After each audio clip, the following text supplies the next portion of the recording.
Antlers asked, disbelief sharp in his tone. You heard me, Ellery snapped. Shift their orbits. Drop the biggest ones into the enemy path now. Calculations flared across the console, trajectories arcing in glowing red streaks over the hologram. Impact zones marked with precise vectors. Razzle's voice trembled, hesitating. Ellery cut him off with a sharp gesture. If fragments scatter, run the math. None touches the settlements. That world is barren outside the domes. Keep the fall clean. Do it. Engines from nearby ships adjusted, firing in unison. Beams lanced out, nudging the asteroids with unerring precision. One by one, the rocks shifted, tumbling toward the tightening enemy formation. The first boulder broke free, smashing into the Quith vanguard, tearing a warship in half, scattering debris across the ranks. The second followed, then the third. The hologram magnified the devastation, alien ships colliding, formations unraveling, explosions scattering light across the council hall. Ellery didn't flinch. Target the stragglers. Cut down anything that makes it through. The council fleet watched hesitantly from afar, still too distant to intervene. Fine's voice echoed, grounding the delegates. While others analyzed, we acted. Civilians didn't have time to wait. The station remained untouched, its domes glowing faintly.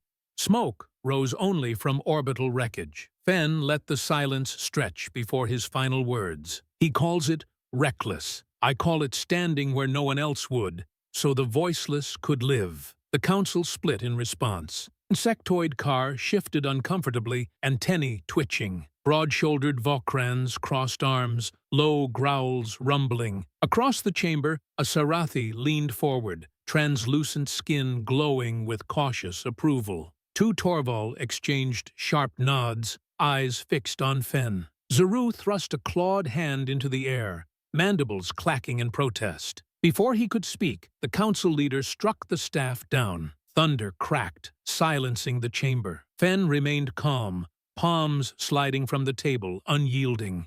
Zeril surged again, spines flaring, voice rising into a mocking crescendo. Survival, he barked. No, call it arrogance. The chamber stirred. A scaled Droskai hissed. Two Varons tapped claws rhythmically. A feather-crested Asheri bobbed in approval. Slender Sarathi avoided eye contact, translucent necks flushing pale. Approval hung in the air, but few claimed it outright. Zaru relished the chaos. Voice ceremonial. Another tale. Humanity calls it survival. The hologram revealed chaos on the ground. Panicked civilians of half a dozen species stumbling, limbs tangling, children pulled by frantic parents, traders abandoning goods, glowing fruit crates rolling across cobblestones. Transports roared skyward, engines straining, alarms wailing. Zaru narrated Narian's evacuation. Council fleets stretched thin. Then humans acted. Holograms shifted to escort ships weaving around transports, human vessels darting through skies, hulls scarred. On one bridge, Captain H. Moran's hand gripped the console. We won't get them all clear unless we buy time. Lieutenant Garvey and Brenthari commanders obeyed, accepting sacrificial positions. Chaos erupted. Explosions, enemy ships breaking apart, debris raining toward the planet. Transport silhouettes climbed, engines screaming, hulls shaking. Fenn straightened, eyes locking on Zerul. They stood, they chose. Thousands live because of that choice. The council's reaction fractured. Droskai shifted uneasily. Sarathi avoided eyes. Ashari plucked at crests. Toval shook his head, tusks grinding. Saru stood rigid, mandibles twitching. Zarl lunged, claws scraping railings, holographic projectors flaring, battle fragments, chaotic destruction, screams sliced into static. See for yourselves, he roared. They hide details. They twist records. How can we trust a species that cannot even tell the same story twice? The chamber erupted. Torval slammed fists. Kavar antenna quivered. Droskai bared teeth. Ashari shrill calls overlapped. Zarl thrived in the uproar, mandibles clacking, plates grinding, claws jabbing. Fen remained still, hands on the table, eyes sweeping the chamber. The council leader lifted his staff, lowering it toward Zarl in silent warning. Zarl stiffened. Fen pressed forward. "You have fragments. I have the whole picture." Shouts faltered. "Those records you hold were forged. Lies were seeded, waiting for you to condemn us. Now you do their work." Holograms shifted. Enemy command post, alloy walls etched with glowing glyphs. Officers moving rapidly, strings of stolen transmissions flickering. Commander Vython ordered edits. Chaos preserved, explosions left, screams removed. Fen observed satisfaction curling in mandibles. Show them chaos. Show betrayal. Altered transmissions funneled into council networks, side by side with raw recordings. Truth and deception intertwined. It wasn't human error. It was theirs. Doubt seeped into the chamber. Sarathi cried. Varan muttered. Ashari plucked feathers. Droskai pressed claws to desk. Toval leaned back, Saru mandibles twitching. Whispers spread, cracks forming in the previously united judgment. Zarl lunged again, plates rattling. Hologram projected ship fragments, squadrons clipped short, screams devoured by static. "Your lies and half-truths cannot fool this council," he shouted. The chamber shuddered. Crystalline data slabs shattered, papers scattered, dust raining onto holograms. Panic surged. Doors exploded inward. Captain Roran burst through. Crimson armor dented, chest heaving. Council under attack. Enemy forces breaching orbit. Gasps, cries, orders collided. Delegates toppled, scrambled, fled. The council became a pit of panic. Zarl's mandibles clicked, antenna drooping, plates shivering. Monitors flickered, revealing what Roran shouted. The skies burned. Enemy warships carved with crimson patterns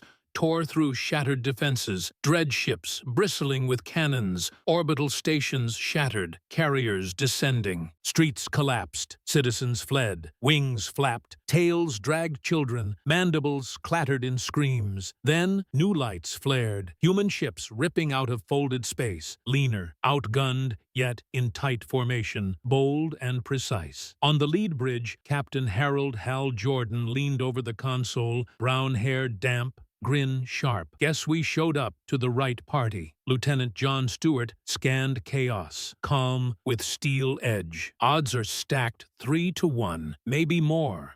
Gardner's voice crackled. 5-1, but I know Hal likes optimism. Hal grinned. "We're not counting ships. We make sure the council doesn't get roasted. Let's make it messy." Human ships weaved through debris, using wreckage as shields. Enemy bulk too large for jagged paths, firing into their own ranks. Lines fractured. Hal's squadron pushed. Chaos swallowing enemy formations. Explosions lit the skies, wreckage spinning. Hal's grin vanished to focus. "Push them out, every last one." Stragglers destroyed with precision. Enemy fighters scattered into the void. Council monitors displayed undeniable results. Mighty invaders reduced to fragments. Survivors fleeing. Chamber breathed again. Delegates leaned forward, eyes wide. Sarathi Shan glowed orange with cautious hope. Varen slammed tusks in awe. Council leader, gripping staff, expression reverent. Furious debate, clashing voices. Accusations vanished. Thick respect filled the air. Zarl attempted speech. Metallic crack of staff silenced him. Leader's voice. "Enough. Today all of us saw humanity as necessary. They stay." Varan nodded. Sarathi flushed. Ashari dipped crest. Zarl flexed jaw, plates rattling, fury suppressed. Fen bowed, eyes steady. No speeches, no arguments, only measured, heavy acknowledgement. Humanity was no longer an outsider. They were allies, their sacrifice etched into memory.